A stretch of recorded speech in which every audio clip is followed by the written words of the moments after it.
hurricanes, floods, storm surges, drought, climate-related hazards that ravage small island and developing countries in the Caribbean. Jamaica is especially vulnerable because of its terrain. The mountainous interior is susceptible to soil erosion, while flooding is an ever-present threat to the surrounding narrow coastal plains, where approximately 70% of Jamaica's 2.7 million people live. Most agricultural development and industrial and urban centers are on the south coast, in or near to the coastal zone that is significantly exposed to hazards. Since Jamaica's economy relies so heavily on products and services that come from the natural environment, the threat of climate change and the associated socio-economic challenges require urgent and meaningful attention. The island's Adaptation Fund project is responding to this need. Jamaica is the first country in the Caribbean to get funding from the Adaptation Fund Board. The project seeks to protect the livelihoods and food security of people living in vulnerable communities, strengthen coastal protection, particularly for Negril, and build the capacity to adapt to climate change. The program is engaging a number of communities, including Westmoreland, Manchester, Clarendon, St. Mary, St. Anne, Trelawney, and St. Thomas. The Planning Institute of Jamaica, PIOJ, which is the national implementing entity, is managing the project. The Government of Jamaica Adaptation Fund project was really developed to assist in enhancing the country's resilience to climate change, particularly those areas of the coastal areas of the country which are badly eroded, and also the agriculture sector, because we realize that that sector is one of those most badly impacted by climate change. There has been severe coastal erosion identified around various areas of the country, and also from our work we have been tracking, we have seen that agricultural productivity declines significantly when there is a major hydrometeorological event, be it a storm, a hurricane, or a drought. And so those two sectors, on the basis of the credible evidence that we have, really recommended themselves as areas for priority. The Adaptation Fund project consists of 3 components. The first component looks at protecting Negril's beaches from coastal erosion by building breakwater structures. Negril, situated along the west coast of Jamaica, is one of the island's premier tourist destinations. Its main beach areas, Long Bay and Bloody Bay, are located in narrow, low-lying lands between the Caribbean Sea and the Negril Great Morass. Storms and rising sea levels have consistently eroded the coastline, degrading the coral reefs and seagrass meadows, which supply biogenic sand and protect the coastline.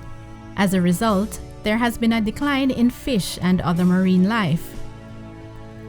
The narrowing of the beach at Long Bay and Bloody Bay has been one of the most challenging problems affecting Negril over the past few years. It is projected that more climatic changes and the effects of negative human activity will contribute to continued beach erosion and coastal flooding unless significant work is done. All through the years, this area in Negril here, which is the majority of the Long Bay area, has always suffered from beach erosion, even with the reefs that we had out there in a very healthy stage. The one section of Negril that I know for sure that has not suffered from any massive erosion back in those years, and up until a number of years ago, is the northern section of Long Bay. And apparently, in my opinion, it is the removal of the seagrass beds that are no longer there to help protect the beach that is now contributing to beach erosion. Erosion really is a major problem for the hotels that are located on that end of the beach. And something has to be really done to adjust the situation. The Negril coastline, when I was a child, was beautiful, undeveloped, and over the years I've seen massive development take place, which has affected the beach. At the moment we're very lucky because the beach is very wide, but after hurricanes and in times of storms we lose a lot of the beach. I have seen enormous beach erosion that takes place, and not only that, but being a diver myself, I have seen where the reef it died progressively over time. It starts as a very small spot, and I observed the reef just keep dying and dying. I think it's a combination of things. Runoff from the hills, the use of pesticides and fertilizers that the farmers might have used, by removing of like the mangroves and the seagrass and stuff. Tourism is a leading industry in this area, and I would say the country in a whole. And so everybody else earns either directly or indirectly from this industry. So whatever happens here will ultimately affect everyone. The beach has disintegrated in a very serious way. It goes and it comes, but you have some areas where they have lost as much as maybe 10, 15 feet of beach. When you had the original reefs out there alive and well, you never had, the beach disintegrating like that. The degraded state of the coastal resources and the threats of continued climate change need urgent attention and action. A beach restoration committee was formed. We had meetings, and in one of the meetings we decided, based on various discussions with the Cubans and other people, that we needed a study.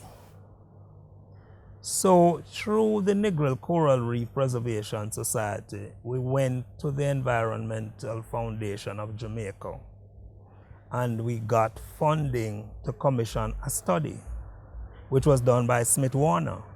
And they gave us a report, and in that report it was broken up into 3 different parts. One was beach nourishment. The other was to put an artificial reef which would extend the original reef, and the other was an actual hard engineering structure to put out there. We accepted the first 2, but we totally rejected the idea of hard engineering, because that's one thing the community did not want, any hard engineering structure. And all the experts that we have consulted with over the years advise us strongly against hard engineering structure. Our nearest neighbors in Cuba, they have Varadero Beach, and they had been successfully doing work on it. So we invited them to Negril, and they came to Negril and they did a lot of testing, and they recommended that we do beach nourishment. So we applied to the government. Then basically the next thing we understand is that PIOJ has received funds to build a breakwater. The study recommended that 2 hard engineering structures called breakwaters be installed to control coastal erosion of Negril's beaches from sea level rise and intense storms. Study was quite conclusive. It says you need a series of breakwater, then you deal with the renourishment. Because even though the beach renourishment is the most efficient method, it is, however, sacrificial. To put in the sun without breaking the wave energy. The study clearly stated that renourished beach could be totally wiped out in a given weekend or from a single storm. We invited the Dutch to come, and one of the very first questions I asked the senior coastal engineer was, will this breakwater really work? And he says, a breakwater cannot deal with sea level rise because you cannot adapt to it. Once you build a breakwater, it's unadaptable. You can't do anything else to it. You can't add to it. You can't take away from it. And he says, furthermore, the sand, when we have rough weather, the sand will go out and get trapped behind this breakwater. And as most people who've looked at breakwaters have seen, is that the sand also accumulates in front of a breakwater. Some stakeholders in Negril are strongly opposed to the breakwater proposal, which has led to a delay in implementation of the project. Negril has produced a particular challenge in the sense that the Negril project was conceptualized and modeled based on the needs of the community and technical studies. And things were on the way. The community had been also consulted after the launch of the project. We had meetings with the community, and about a year, I think, after the last meeting, that was when we were learning that the community was not in favor of what the proposed interventions were, and that they wanted to have a change at that period. So the main challenge is that there's an impasse, if you will, between what was agreed in consultation with the community and what the community is now proposing, which is a complete change of scope from what was approved by the Adaptation Fund Board. It was the Negril stakeholders who had asked for, sought resources, and paid for the seminal work that informed the details of the study. So they were there from the foundation of the project. And there has been since then various other types of consultations with them. The Negril stakeholders were consulted before the project was designed, after the project was designed, and that there is allowance in the project design for greater involvement of the Negril stakeholders, because by their own recommendation, the project includes the provision for a local stakeholder group to monitor the project once implementation begins. Panos Caribbean is a regional non-government organization that has been working with the Adaptation Fund NGO network since 2011, monitoring civil society participation in the project. There was quite a bit of research and consultation done at different levels when the concept was being done in 2011. It was primarily led by PIOJ, who initially consulted with the National Environment and Planning Agency and other government partners to look at what was needed for adaptation in Jamaica. The Adaptation Fund Network came up with guidelines of how we could ensure that the consultations were more inclusive, and we shared that with the Planning Institute of Jamaica. It was realized that there wasn't as much consultation with, the smaller groups, marginalized groups, the fishermen, for example, in Negril, who would be affected, farmers in rural communities. And so that was one concrete recommendation that was made to ensure that consultation and meetings were held to include those voices. The concept was subsequently approved in 2012, and a grant was given to develop it into the fuller proposal. And again, consultations were done. From day one, the NEP, which is the Negril Environmental Protection Trust, the Rotary International, the Negril Chamber of Commerce, the schools, the farmers, the fishermen cooperative, all of them from day one have been invited to series of meetings. I believe in total, at least 20 meetings have been carried out. We have had meeting in Little Bay, we have had meeting with the schools, we have had town hall meetings, we have had meeting with the Negril Chamber of Commerce, we have had meeting at the they swept away. They have meeting at beaches in the grill. There's at least 20 meetings that I have been to where the PIOJ and NEPA have been to. These meetings have been taking place since 2007, you know. Yes, from 2007 up to very recent when you had the impasse, the disputes. I think from 2011 to 2012, and when to go through the initial setting up of the project, maybe 2 years lapsed, and so from there I think there was very little communication with some of the stakeholders on the ground that would have been impacted, and I think that had strong implications for what we're now seeing in the Negril area, which is, you know, a block in communication between Planning Institute of Jamaica, the hoteliers in Negril, and other stakeholders. Maybe in the beginning there was a little bit of miscommunication. When this was first presented to us,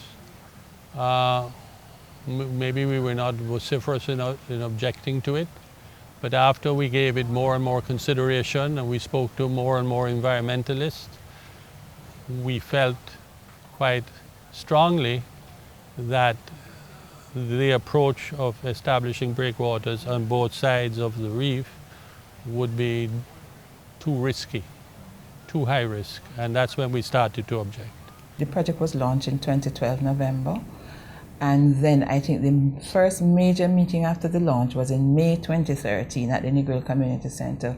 We had about 50 persons present, including the various subgroupings, hoteliers and other business interests, craft vendors, fisher folk, and just local community members, in addition to the local authorities, the police, the parish council, and so on. And since then, there have also been other meetings had, not necessarily at a program-wide level, maybe at a component level, say with ODPEM, the Office of Disaster Preparedness and Emergency Management, and the Ministry of Tourism, who are two of our partners working on the Component 3, which addresses Negril and disaster risk reduction. So there have been several meetings.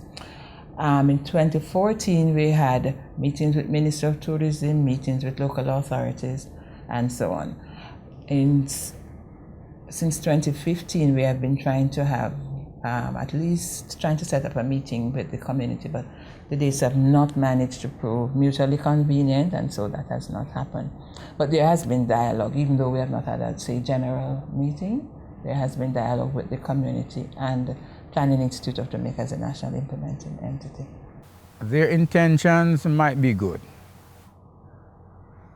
Their approaches, I believe they are not good. First and foremost, they need to educate all the stakeholders, which I don't believe they have done. They may claim they have, but I don't believe they have adequately inform or educate all the stakeholders enough about this. I attended one consultation meeting, and the one that I attended comprises of water sports personnel, fishermen. What they have done is that they divided up the people in sections. So you have hoteliers by themselves. They put water sports personnel, stakeholders and fishermen together, and other areas. But then I do not believe that they have reached all the people in the community or the majority of the stakeholders. Because you ask most people and they don't know what is happening. There should be more consultation and more in-depth information given to the people. At this point, I don't think that is the case. I think what they have to do is have a series of meetings with the communities. I mean, we're not engineers. We know about climate change, and we read about the effects of it, but each area will be affected differently. And I think there just needs to be more dialogue between these organizations and us locally, that whatever plans they have, that we also have an input in that being local, the things that we know and understand, those factors can be taken into consideration before a decision is arrived at. If we had been properly consulted with in the formative stages, not after they have decided that this is what is going to be done, after they have applied to the Adaptation Fund and gotten this approved. The consultations that took place came about because we made a fuss about it when we first learned about it in February of 2014 at a resort board meeting. You know, the consultation process was terrible. They had one meeting in 2012 with 8 hoteliers. What about the rest of the community? What about all the residents, the fishermen, the water sports people, the vendors, people who live here, residents, or residents who are here part-time throughout the year, entertainment people, the farmers in the communities outside that would all be affected who supply hotels with goods and stuff. There's no consultation with any of these people. We all should want the same thing, which is what's best for Negril, hence for Jamaica. They did not engage us. They came about twice, and the approach is, this is what we're going to do for you. Rather, what should we do? So that, I think, is the wrong way to start any discussion with any community. That heavy-handed, I know best, you sit down, listen, this is what you're going to get, love it. I think it should have been come and they should have sat with us, discussed, this is what we want to do. And why do we want to do it? Because this is the money, this is what the grant says we can do, right? And we would have explained what we think is best, based not on what we like or what we don't like, but based on scientific facts. It should be what can we do to enhance or to preserve, but it can't be this is what we'll do because that's what the money says we can do. What we did, we get the experts. And we have to follow the instruction because it was detailed. I mean, they got people from the UWI were consulted, people from the Netherlands were consulted, the Dutch were brought in, and it was a detailed study. So, may I say to the naysayers, go do your study and come, and then it will be looked at. And then if it can hold up to scrutiny, then it would be respected. But right now, they don't have anything. From the development stage, from you have an idea, you have to consult with the people on the ground, because it doesn't make sense putting something in and forcing it on people if they're not going to accept it wholeheartedly. So consultation is the first thing. There has to be transparency. People have to know each step as you go along, what is taking place, how much it costs, where it was spent, so they feel that they're part of the process from the very beginning to the very end. And that's the only way people are really going to accept any project that takes place. The people who are against the breakwater, they didn't come to us to say, you know, what can you do for us? We saw it in the media just like you. And when people complain that there wasn't enough consultation with them, and I personally, as the chairman of the NGO, went to the PIOJ and I said to them, it is being said that you didn't have enough consultation with the stakeholders. They pulled out the pictures of some of the same stakeholders and showed it to me. So there's a little bit of, you know, disingenuous behavior going on there. I believe that the breakwater can work and will work. I have not seen any scientific evidence where breakwaters have caused any problems anywhere in the world. If I see the evidence, if somebody presents me with the evidence, then I will, go overboard to stop the process. But so far, all the people who are knowledgeable, who are scientists, I have not seen any evidence from any of them to say that breakwater is a dangerous thing. I have dived the entire stretch of Negril Beach for over 35 years. I have seen the changes that takes place. I have experienced the dynamics of the flow of the water, both calm, rough, and everything. I have observed the direction of the current coming in, both in the rough seas and in the calm waters. It is important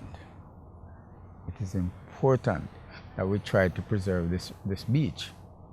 But the method that they are employing, it's something that I would not subscribe to, not even when I'm asleep. Now, I looked at two of the breakwater things that they said they're proposing, and I asked very important questions. What provision is made for the south weather coming in from Negril? Based on what I have observed, what they have accounted for is the weather coming in from the north, and most of our weather comes in from the north. So what is it that which they're proposing is only accounting for that, but it's also going to create another problem. Now it is going to channel, should we get a weather coming from the south, it's going to channel everything inside here, and that is going to inundate everything that is on this beach. Not even this hotel will be here. In light of that fact, I would not support it one bit, and I pointed that out to one of the engineers, and I said, here are some of your flaws, and your engineers really need to go back to the drawing board. Anything hard and rigid out there, I would not subscribe to it. If they can come up with a softer method, I think I might consider it. There's really concern about the building of the breakwater near the reefs to help to stem the beach erosion. The thing is that Negril has gone through two major disturbances that in the ocean that were caused by the passing of hurricanes on this section of the island. And we have seen on the cliffs where rocks weighing maybe 20 or 25 tons have been lifted by the force of the ocean, put up a sheer cliff of 20 feet and deposited in buildings there. And if that is what the force of the waves are capable of doing, then we have to be concerned that when a breakwater is built there, that may not dislodge those boulders and have them rolling into shore, and thereby, creating a worse situation than what we have now. My understanding is that these breakwaters were designed in an effort to prevent erosion, further erosion on the beach, and keep the sand in place. All they will do is break the strength of waves during a storm, and they're designed in such a way it's only if the storm comes from a certain direction. So, we can't predict which direction a storm is going to hit us from. I think they've been fooled into believing that it will do something good for the community. The Adaptation Fund is all about addressing and combating climate change, the effects of climate change for developing countries. But breakwaters cannot address rising sea level, which is one of the prime consequences of climate change. They talk about climate change and they talk about global warming and sea levels rises. And I think it's something that concerns all of us. But there are things that human beings can do environmentally that can help to stem the tide of global warming. Good environmental practices like restoring the morass as a wetland, to protect the marine park by not allowing overfishing or any type of fishing in the marine park, planting back a seagrass, and abiding by the building setbacks and the density code of yesteryears. All of these things help to protect the coastline. But we seem to be moving in an opposite direction of allowing more high density, high rise type of development in the Negril. So I believe that in the long run, if we get back to the basics and we become more environmentally conscious and do the right things, I think it will help to restore the reef. Quite a number of members of the community have been advocating that we look at beach nourishment as one of the solutions. This is not new to Jamaica. It has been done in Cuba twice. The Negril Chamber of Commerce nearly 10 years ago, we have been talking about doing the beach nourishment, but to date, nothing has really happened regarding our proposal. The breakwater is a necessity, because if you put the beach nourishment on today, and you have a hurricane tomorrow or next week or next month, it is going to take away the sand. And you're back to square one or below square one, because you have nothing to break the violent waves. So I cannot support the theory that beach nourishment alone will work. Yes, beach nourishment with breakwater, but not beach nourishment alone. They try to frighten us that, oh, the first hurricane come, you would lose it. But it doesn't make sense saying that, because Valdera Beach, they haven't got a reef. They're hoping, right? And they have got it now over some 28 years. They have gone through far more hurricane than we have in Jamaica, because it took us nearly 35 years to lose what we have here already. So to frighten people that one hurricane could wipe away what we put through beach nourishment, that's just frightening people. That's just false information. I understand that they don't believe that beach nourishment is sustainable.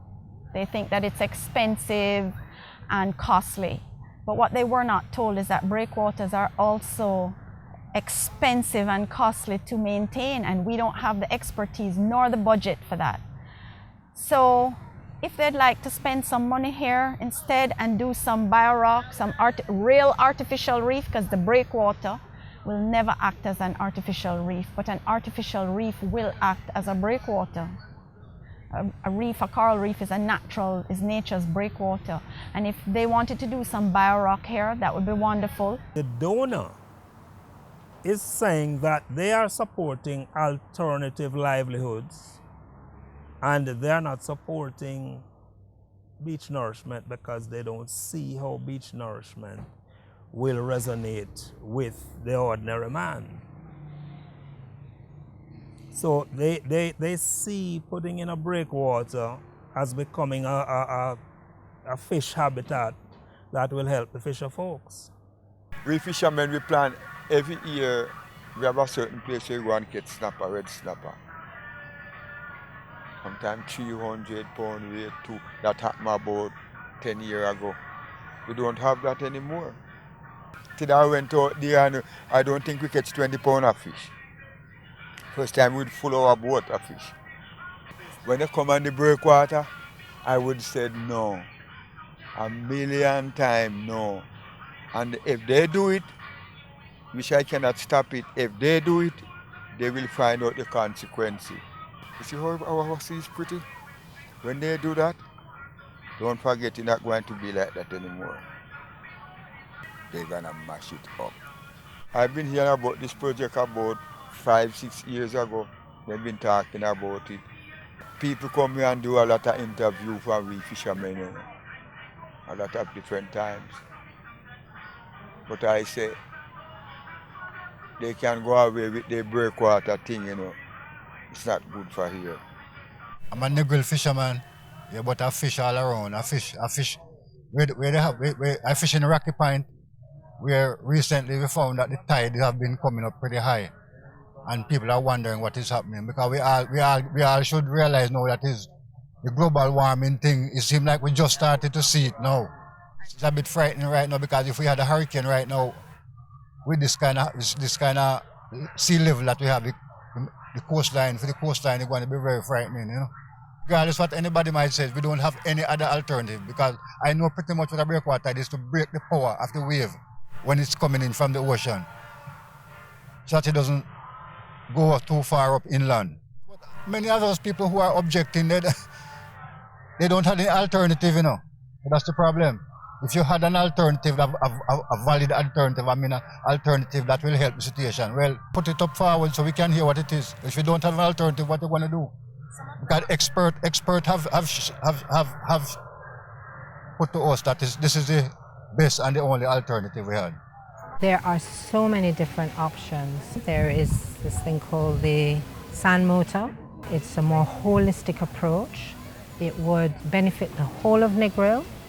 What is very interesting about BioRock is that it works in water that is not of such a great quality, which we have. So that has a plus. And for the price of building the breakwater, we could do BioRock on almost the entire, fill in all the gaps of the reef that have been destroyed. We would have more than enough to do that. There's a lot of things we can do naturally. A simple thing as planting more trees or grass on the beach, that helps to maintain it. Education, if we educate people on the importance of leaving the parrotfish and not killing them, these all help to grow the reef again. Having a tertiary sewage system, which would improve the water quality of Negril. So there are a lot of positive things that we can do. And I think the breakwater is a lot of money for something that, A, we're not sure it's going to work. It wasn't designed by a professional in that field. It wasn't tested properly. And so it's a shot in the dark. It's an experiment. And I don't think we can play around with our livelihood and the environment of Negril, because once it's destroyed, we can't turn back the pages. It's forever destroyed. Panos has been monitoring the situation in Negril, and as an objective partner, has been helping to continue the dialogue between PIOJ and the hoteliers. We are hoping that with the current steps being taken of involving the Office of the Public Defender, as well as the Dispute Resolution Foundation, we will be able to see both groups coming to some agreement that will ensure that Jamaica can take the necessary steps for our shorelines to be strengthened and our tourism product to be enhanced through that strengthening, because the climate impacts are grave and we really need to be looking at ensuring that long-term measures are put in place to help Jamaica to adapt. Currently, we're looking at the environment and social impact assessment that the Adaptation Fund Board has to see whether all the requirements set out under that policy has been met for Jamaica, and whether there are any other options that the two sides can consider. While the PIOJ, the hotelier group, and other community members work towards a resolution, the Alternative Livelihood Project for fisherfolk and farmers in Negril is progressing. This is going to provide an alternative livelihood for 10 farmers and 10 fisherfolks in the Negril area, while sequestering enough carbon to neutralize the equivalent of about 25 cars per annum. We have 500 palm trees here that will provide enough income to provide an alternative livelihood for 10 fisher folks and farmers in the Negril community. Once they reach a certain height, we're going to be petitioning the Tourism Enhancement Fund, the hoteliers, people who are involved in flowers selling, And yeah, that's the plan. And we believe that the Negril Coastal Highway could accommodate some of these beautiful palm trees. Component 2 of the Adaptation Fund project focuses on specific communities becoming more adaptive in the agricultural sector. Improper and unsustainable farming practices over time and climate change impacts have severely affected small farmers, leading to floods destroying crops, washing away topsoil and eroding riverbanks. Increased periods of drought, widespread water shortages, and weather-related shocks have caused devastating losses in agricultural production. The impacts of climate hazards on the agricultural sector are made worse by the sector's low adaptive capacity and low resilience to these hazards. Several measures have been implemented to improve adaptation measures in several vulnerable areas. The goal is to improve water availability and storage, reduce flooding, thereby resulting in soil conservation, protect livelihoods, and build up food security. The target areas are Westmoreland, Manchester, St. Thomas, St. Mary, St. Anne, Trelawney, and Clarendon. Kevin Douglas, president of the Achievers Farmers Group, and others in his community have benefited from the project. The Adaptation Fund project here in my community, in Thompson Town, it's been a very good one to us. It enlightens us, gives us more knowledge, better knowledge towards farming, pertaining to the ditch and the basins for the planting and the waterway to drain the land so we can reserve our topsoil. It has been a very good one, and farmers have been practicing it too so far.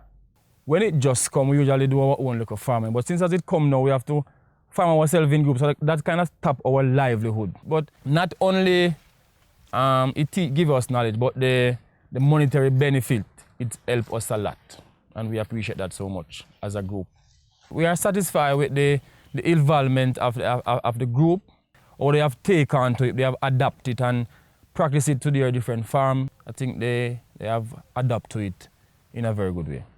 A lot of interest is taken up by the different members, and when we try to introduce the different benefits, right, people are quickly coming in and see what they can learn and the benefits that they can achieve.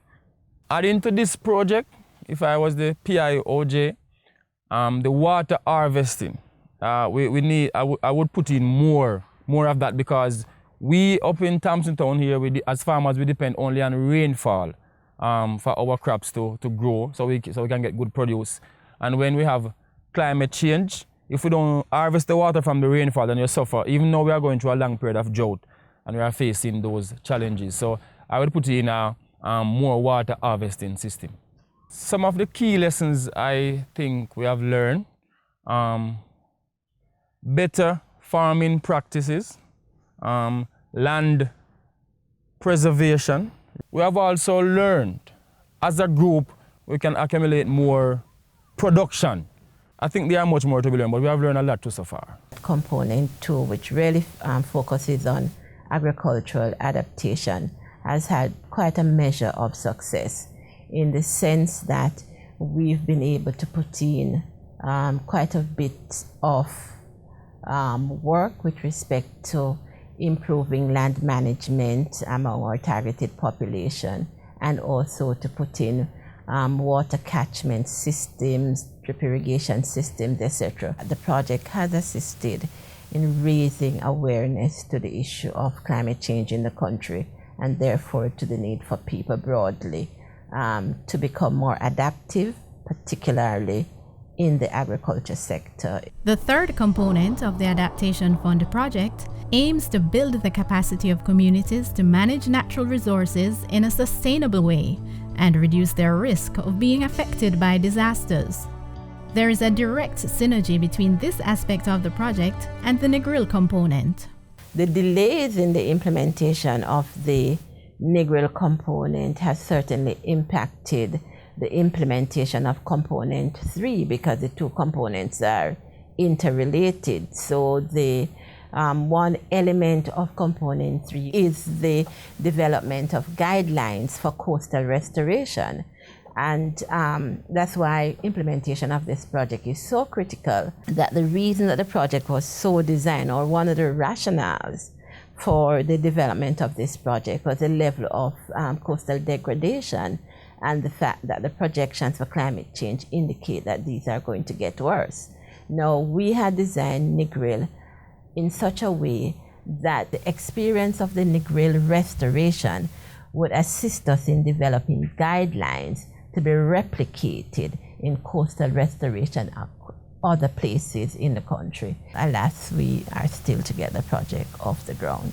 The Government of Jamaica Adaptation Fund program has so far been able to reap a good measure of success, especially given that we were off to a late start, but we have managed to make up time. We have impacted over 2,000 farmers and their families.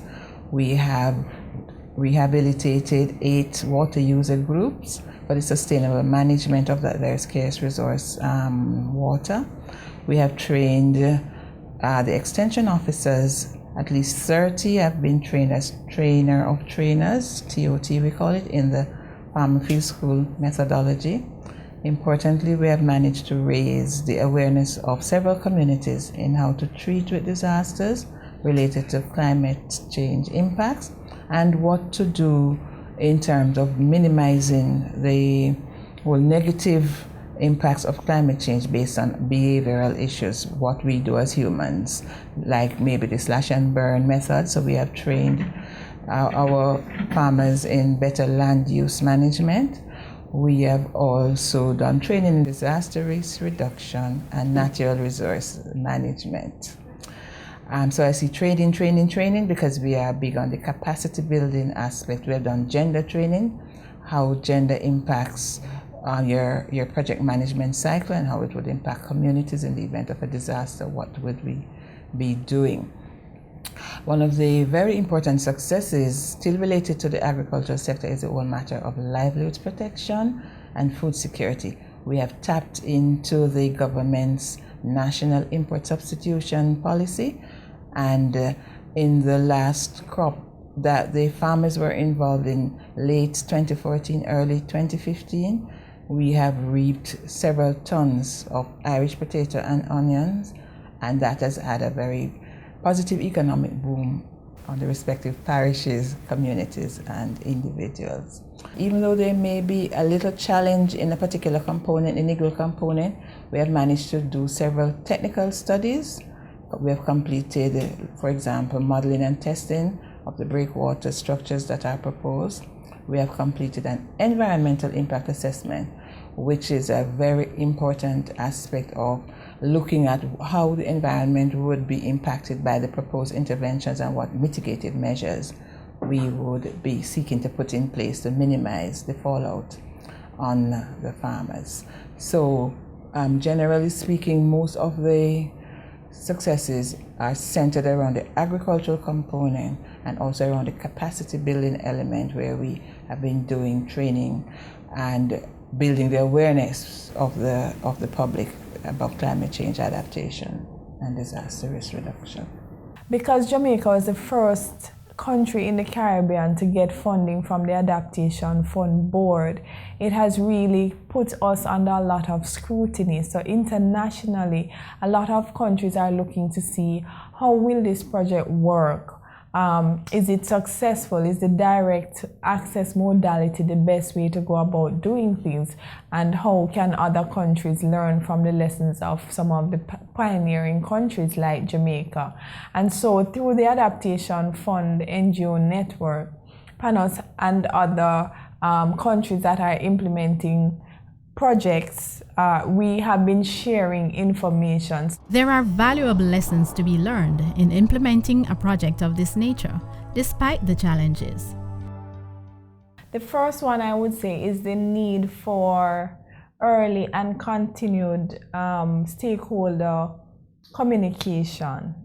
And I think while things started out well, for example, with an NGO and so on being a part of the steering committee of the project, but I think along the way also information was not consistently shared with stakeholders, and so that caused somewhat of a gap Sustaining the communication to ensure that there is buying and ownership of what's being done for our community is key. And we are also looking at the second lesson learned, that of the need for a third party which can give some objective input. And Panos has primarily played that role through the Adaptation Fund NGO network. There should have been more emphasis on awareness campaign. You can never ever discount that. We needed to go more into the school. We needed more town hall meetings. We need more meetings with the farmers, the fisher folks, because they are also being negatively affected. We needed to touch base with also some of the smaller hoteliers. And I still believe that it is not late. It is not gone through the gate. The horse is not yet gone through the gate. The PIOJ and NEPA should put some emphasis on awareness, because a lot of people still out there are saying that them don't know what go on. And some of them do have legitimate claims because good intent, environmental intent have gone bad for Negril already. So they have reasons to be cautious. There are several lessons that I think we can speak to that are worth sharing. One of them is the old matter of establishing linkages and synergies to make sure that whatever you do have a wider reach. So for example, we have been partnering with some other projects and other organizations. So we would, for example, partner with the JCIF and the RADA and their extension network. We would partner with the National Irrigation Commission. So partnerships and partnership building is key. Other lessons learned relate to the whole matter of how you engage your stakeholders from the get-go and how you keep engaged and engaging with them.